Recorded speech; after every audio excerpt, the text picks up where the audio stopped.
महाराष्ट्र सरकार और केंद्र सरकार, ये डबल इंजन की सरकारें हैं और देश की व्यवस्था में आज बुरी तरह से वो फेल हो चुकी हैं। आज के इस दौर में जिस तरह का काम सरकारों को करना चाहिए, वो अपना काम नहीं कर रही है।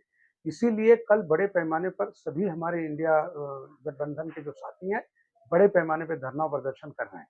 रही बात वक्फ बोर्ड की, आपने देखा कि वक्फ अमेंडमेंट जो है, ये मुसलमानों का खालिस मामला है। सरकार से इससे कोई संबंध नहीं आता। हमारे जो मुस्लिम समाज के लोग हैं, जो उनके अपने आबो अजदाद जो मतलब उनके लोग थे, उन्होंने बड़े पैमाने पे अपनी ज़मीनें अपने धार्मिक ज़रूरत के लिए और अपनी कम्युनिटी के डेवलपमेंट के लिए दिया है। उन ज़मीनों पर आज मोदी सरकार और केंद्र की सरकार, आरएसएस के लोगों की एक निगाह है कि मुसलमानों को बिल्कुल हर तरह से परेशान करने का काम करना चाहिए और परेशान करने का उन्होंने जितने भी अब तक कोशिशें की हैं, अब तक वो कामयाब नहीं हुए हैं। हमेशा उन्होंने हिंदू मुसलमानों को लड़ाने की कोशिश की। मुसलमानों को ये दिखाने की कोशिश होती है कि हम आपके डेवलपमेंट के लिए बात करना है। हम मुसलमान की गरीब औरतों को मदद करना चाहते हैं, हम गरीब मुसलमानों को मदद करना चाहते हैं, वक़्फ़ की ज़मीनों से जो इनकम आएगी उससे हम उनका डेवलपमेंट करना चाहते हैं। हम मोदी जी से पूछना चाहते हैं कि मोदी जी, आपको मुसलमानों से इतनी मोहब्बत क्यों हो गई? आज अभी 11-12 साल से आप केंद्र में सरकार में हैं। 11-12 सालों में आपने मुसलमानों के डेवलपमेंट के लिए कोई चीज़ क्यों नहीं लाया? आप अगर मुसलमानों का डेवलपमेंट चाहते हैं, तो आपके 15 से 20 राज्यों में सरकारें हैं। आज तक क्यों नहीं आपने किसी एक मुसलमान औरत को या मुसलमान बहन को आपने क्यों नहीं अब तक एमएलसी, एमएलए बनाया?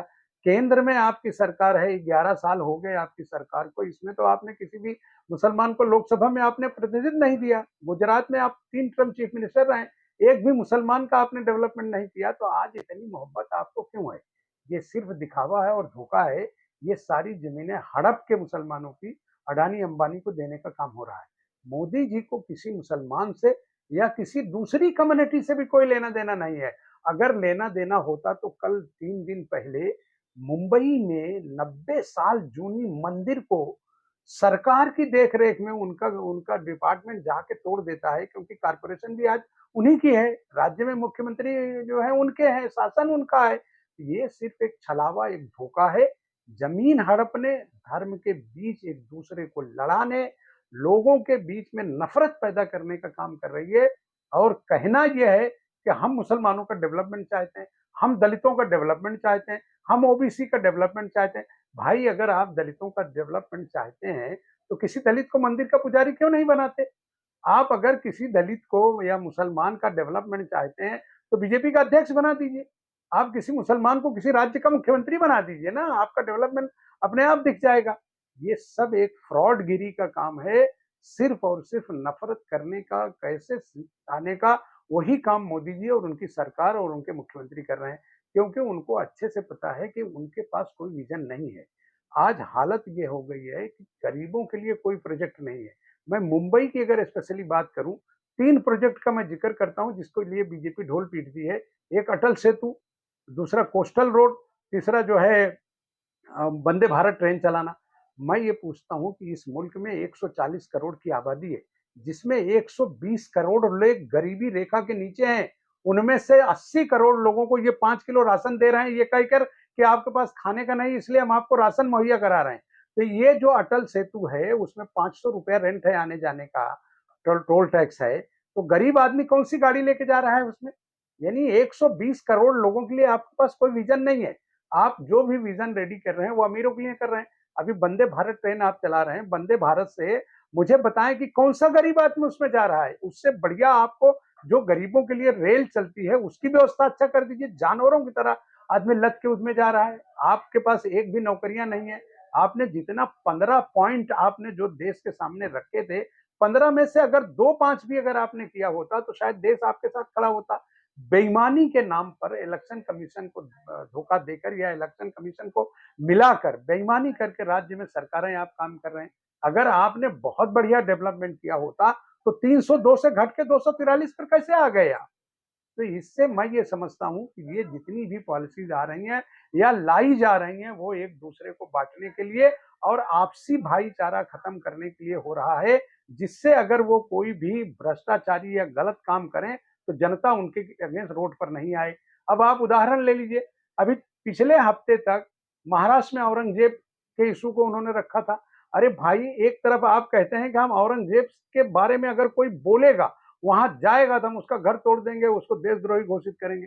प्रकाश अंबेडकर जी खुद गए थे, उन्होंने चैलेंज किया महाराष्ट्र गवर्नमेंट को, दम है तो आके हमारा घर गिरा के दिखाओ या हमारे ऊपर कार्रवाई करके दिखाओ।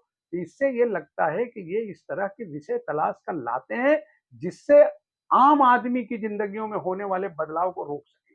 किसी को नौकरी नहीं दे सकते, महंगाई का हाल यह है कि आज बच्चा स्कूल में पढ़ नहीं सकता, हॉस्पिटल का हाल यह है कि अगर आप कहीं से कोई पैसा लाएंगे तो आप फीस भरेंगे। तो इस तरह के ये धोखेबाज सरकार है, इनसे बचने की जरूरत है। और जहां जहां भी राज्य में चुनाव हो, देश में चुनाव हो, इनको सबक सिखाने की जरूरत है, क्योंकि ये बेईमानी से, धोखे से लोगों को छल करके हिंदुत्व के नाम पर, जबकि आज हिंदू इस देश में खतरे में है, दिखाने की कोशिश करते हैं। मैं कैसे मान लूं?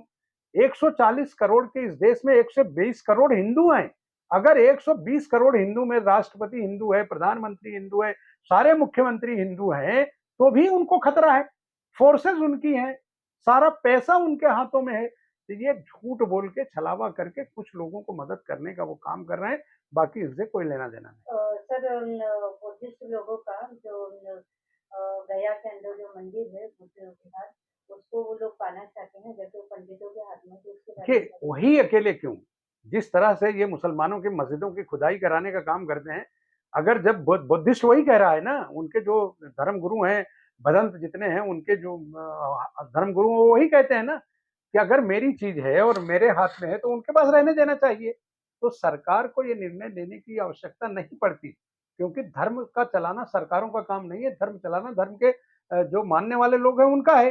वो तो अपने धर्म गुरु को भी मानने को तैयार नहीं है। इस देश में 4 शंकराचार्य हैं, 4 में से 3 की बात मानने को तैयार नहीं होते।